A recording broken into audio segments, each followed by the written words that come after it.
Hello నమస్తే. పోసాని కృష్ణమురళి గారికి నిజంగా అన్యాయం జరుగుతుందని నాకైతే అనిపిస్తుంది. ఎందుకంటే పోసాని కృష్ణమురళి గారు మిగతా వాళ్ళతో పోల్చుకుంటే నాకు తెలిసిన వరకు ఆయనేమి పెద్ద పెద్ద క్రైమ్ చేసినట్టుగా నా అంటే నా అభిప్రాయం ప్రకారం ఎక్కడ చేయలే ఆయన. క్రైమ్ అయితే చేయలే. క్రైమ్ అంటే ఇప్పుడు తెలుగుదేశం వాళ్ళు సోషల్ మీడియాకి వచ్చి వాళ్ళు మ్యాక్సిమం చెప్పింది అంటే టీడీపీ వాళ్ళు చెప్పింది ఏంటంటే మహిళల్ని ఇష్టం వచ్చినట్టు మాట్లాడారు, మహిళల్ని కించపరిచారు, బూతులు మాట్లాడారు, బూతులను సోషల్ మీడియాలో పోస్ట్ చేశారు, మార్ఫింగ్ చేశారు, ఫోటోలు మార్ఫింగ్ చేశారు అని ఇవన్నీ చెప్పారు.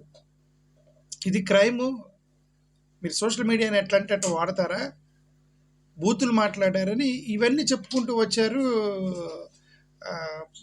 టీడీపీ వాళ్ళకి సంబంధించి. బట్ నాకు తెలిసిన వరకు పోసాని కృష్ణమురళి గారు ఇట్లా ఎక్కడ బూతులు మాట్లాడినట్టు కానీ, మహిళల మీద కించపరిచినట్టు కానీ, ఫోటోలు మార్ఫింగ్ చేసినట్టు కానీ, సోషల్ మీడియాలో పోస్ట్ చేసినట్టు కానీ, తిట్టినట్టు కానీ నాకు తెలిసిన వరకు లేదు. ఓకే, బట్ ఆయన అన్న ఒకే ఒక అతిపెద్ద బూతు పదం ఏంటంటే పవన్ కళ్యాణ్ గారిని కొడక అనే పదం వాడాడు. నేను దీని గురించి గతంలోనే చెప్పాను. కొడక అనే పదం చాలామంది వాడారు. ఓకే, చాలామంది మాట్లాడారు కొడక అనే పదం. ఇప్పుడున్న స్పీకరే మాట్లాడాడు కదా, చెత్తనా కొడక అని, బోజ్డికే అని, టీడీపీ వాళ్ళు కూడా చాలామంది మాట్లాడారు. సరే, ఏదైనా ఆయన కొద్దిగా ఎక్స్ట్రీమ్గా పర్సనల్ ఇష్యూస్ మాట్లాడాడు కాబట్టి, పర్సనల్ డీటెయిల్స్ మాట్లాడాడు కాబట్టి ఆయన మీకు కక్ష పెంచుకున్నారు వీళ్ళు. ఆ కక్ష మీద ఆయన్ని ఏదో ఇబ్బంది పెడదామని ఒక కేసుల మీద పెట్టారు. కేసులు అయితే పెట్టారు, 100% కేసులు పెట్టారు ఆయన మీద. సరే, ఆయన బెయిల్ తెచ్చుకున్నాడు. అన్నిట్లో బెయిల్ వచ్చింది. అక్కడెక్కడో పెట్టారు, తీసుకెళ్ళి ఎక్కడో కేసు, రాయచోట్ల కేసు పెట్టారు, అక్కడికి తీసుకెళ్లారు. తర్వాత ఎవరో నర్సరాపేటలో కేసు పెట్టారట, మళ్ళీ నర్సరాపేటకి తీసుకొచ్చారు. ఆయన బెయిల్ తెచ్చుకున్నాడు, అన్ని కేసుల మీద బెయిల్ తెచ్చుకున్నాడు. కరెక్ట్గా రేపు రిలీజ్ అవుతాడనంగా ఇది చంద్రబాబు నాయుడు గారిని తిట్టారని ఇప్పుడు గుంటూరులో ఒక కేసు వేసి అక్కడ మళ్ళీ 14 రోజులు రిమాండ్కి పంపించారని చెప్పేసి న్యూస్ వచ్చింది. అది ఎవరికైనా బాధ వేసింది. అది ఓకే, కోర్టులో పోసాని కృష్ణమురళి గారు కొన్ని మాటలు మాట్లాడారని న్యూస్లో వస్తుంది. ఒకటి ఏంటంటే, కేవలం నాకు సోషల్ మీడియాలో ఒక్క మాట అన్నందుకు ఇన్ని కేసులు పెడతారా నా మీద, నన్ను ఇన్ని కోర్టులు తిప్పుతారా అని ఏడ్చాడు పోసాని కృష్ణమురళి కోర్టులో అని చెప్పేసి ఒక న్యూస్ వచ్చింది. అది నిజంగా బాధాకరమైన న్యూస్ అది. ఓకే, నిజంగా అన్ని కేసులు పడే టెర్రరిస్టుల మీద కూడా ఎన్ని కేసులు పెట్టరు కదండి. టెర్రరిస్టుల మీద, మర్డర్లు చేసిన వాళ్ళు, మానభంగాలు చేసిన వాళ్ళు ప్రశాంతంగా బయట తిరుగుతున్నారు బెయిల్ తీసుకొని వారం 10 రోజుల్లో. వీళ్ళేం క్రైమ్ చేశారని ఇన్ని కేసులు పెడతారా? అసలు ఇలా థర్డ్ పర్సన్ కేసులు పెట్టేదాని మీద ఐ డోంట్ నో ఎందుకు చట్టాలు, పోలీస్ స్టేషన్. మొన్న అదే రాహుల్ గాంధీ కేసులో కూడా ఎవరో కేసు పెడితే సుప్రీంకోర్టు చాలా సీరియస్గా చెప్పింది. సుప్రీంకోర్టు థర్డ్ పర్సన్ కేసు పెట్టడం ఏంటని, ఎవరో మా నాయకుడిని తిట్టాడని చెప్పి ఎవరో థర్డ్ పర్సన్ కేసు పెడతారు రాహుల్ గాంధీ మీద. కోర్టు చాలా సెన్సేషనల్ కామెంట్ చేసింది. అప్పుడు నువ్వెవరై హర్ట్ అవ్వటానికి? Who are you to get hurt? Rahul Gandhi Narendra Modi గారిని తిడితే మోడీ గారు వచ్చి కేసు పెడతారు కదా, అమిత్ షా గారిని తిడితే అమిత్ షా గారు వచ్చి కేసు పెడతారు కదా. ఎక్కడో ఉన్నటువంటి జార్ఖండ్లో ఉన్న నువ్వు కేసు పెట్టి నేను హర్ట్ అయ్యాను అమిత్ షాని తిడితే అని చెప్పి కేసు పెడితే సుప్రీంకోర్టు ఈ స్టేట్మెంట్ చేసింది. ఇప్పుడు ఆంధ్రప్రదేశ్లో జరుగుతున్న కేసులన్నీ అవే. అదేంటంటే చంద్రబాబు నాయుడు గారిని తిట్టారని చెప్పి పవన్ కళ్యాణ్ తిట్టారని, ఎవరో హర్ట్ అయ్యారని ఎవరో కేసు పెట్టారు, ఎవరో వచ్చి నర్సరాపేటలో కేసు పెట్టారు, ఎవరో వెళ్ళి శ్రీకాకుళం అడవుల్లో కేసు పెడతారు, ఎవరో వెళ్ళి ఎక్కడో కేసు పెట్టి అన్ని ప్లేసుల్లో తిప్పి వాళ్ళని. అసలు ఇలాంటి కేసులు తీసుకోవటం ఏంటి, ఇలాంటి కేసుల మీద కేసులు ఫైల్ చేయటం ఏంటి? ఓకే, ఎవరైతే బాధితులు ఉన్నారో బాధితులు వచ్చి కేసులు పెట్టాలి. ఇప్పుడు చిన్న దొంగతనం జరిగితేనో, లేదంటే చిన్న దొంగతనం జరిగితేనో, లేదంటే ఏమన్నా హర్ట్ అయితేనో మనం వెళ్ళి కేసు పెడితే ఆయన తీసుకురా అంటారు, పోలీస్ స్టేషన్లో అంటారు కదా, ఇదిగోండి సోన్సో పర్సన్ తిట్టాడు అని అంటే ఆయన వచ్చి కేసు పెడతారు కదా, నీకెందుకు అని చెప్పి. ఏది నార్మల్ కేసులు, దొంగతనాలు, హత్యలు, కొట్లాట్లు, గొడవలు, తలకాయ పగిలినోడు వచ్చి కేసు పెట్టాలంటారు. ఇదిగోండి ఒకడు వచ్చి మా తమ్ముడిని తలకాయ పగిలి కొట్టాడంటే మీ తమ్ముడిని తీసుకొచ్చి కేసు పెట్టించంటారు.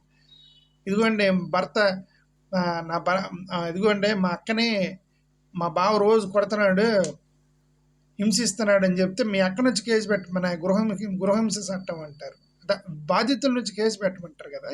ఈ అభిమానులు కేసులు పెట్టడం ఏంటి? అభిమానులు ఎక్కడో ఉన్నట్టు అభిమానులు కేసులు పెట్టడం ఏంటి? కేసులు తీసుకోవటం ఏంటి? హింసించడం ఏంటి?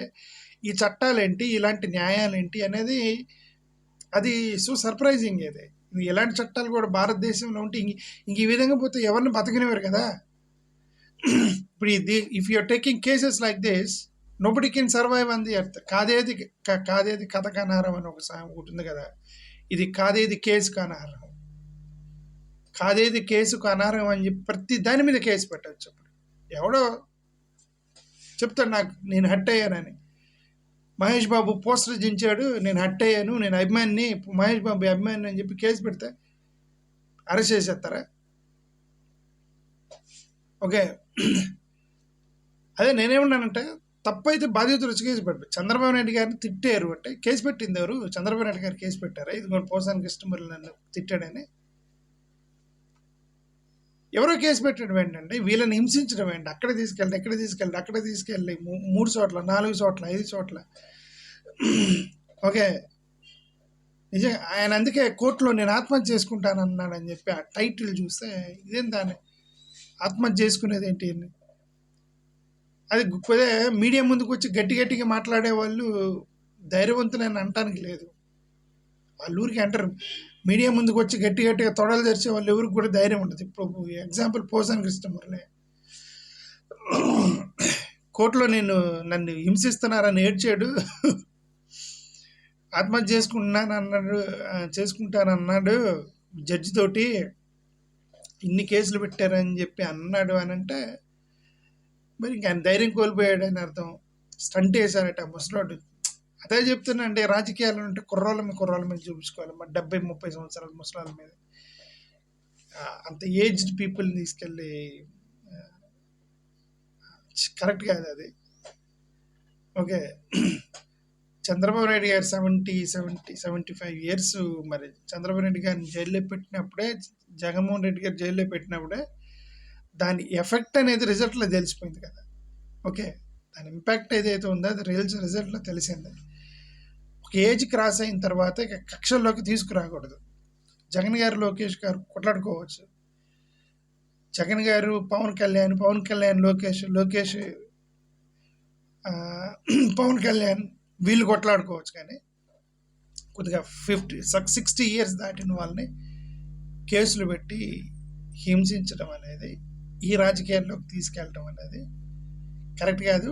రాజకీయాల్లో ప్రతి విమర్శలు అన్నీ ఉంటాయి. తిట్టుకుంటారు, విమర్శించుకుంటారు. దాన్ని హట్ అయ్యాను అనే దాన్ని డెఫినేషన్ లేదు. హట్ అయ్యాను అనే దానికి డెఫినేషన్ లేదు. ఎందుకు హట్ అవుతాను? అదే చెప్తుంది కదా, Mahesh Babu cinema poster చింపితే hot అవుతాడు. వాడు బాగా సెన్సిటివ్. మహేష్ బాబు అంటే పిచ్చ ఫ్యాను, హట్ అవుతాడు. హట్ అయ్యని తీసుకెళ్ళి వేసేస్తావా జైల్లో?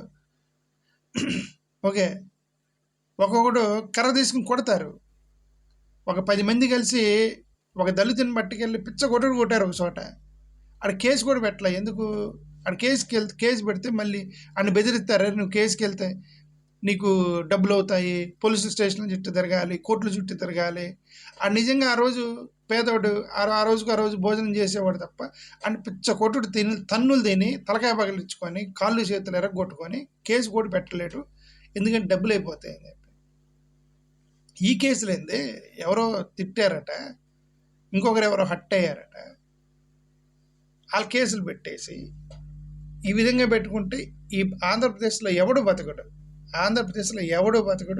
ఈ ప్రతి వాడిని అరెస్ట్ చేయవచ్చు. ఈ విధంగా థర్డ్ పర్సన్ వచ్చి నేను హట్ అయ్యాను కేసులు పెడతాయి. Thank you.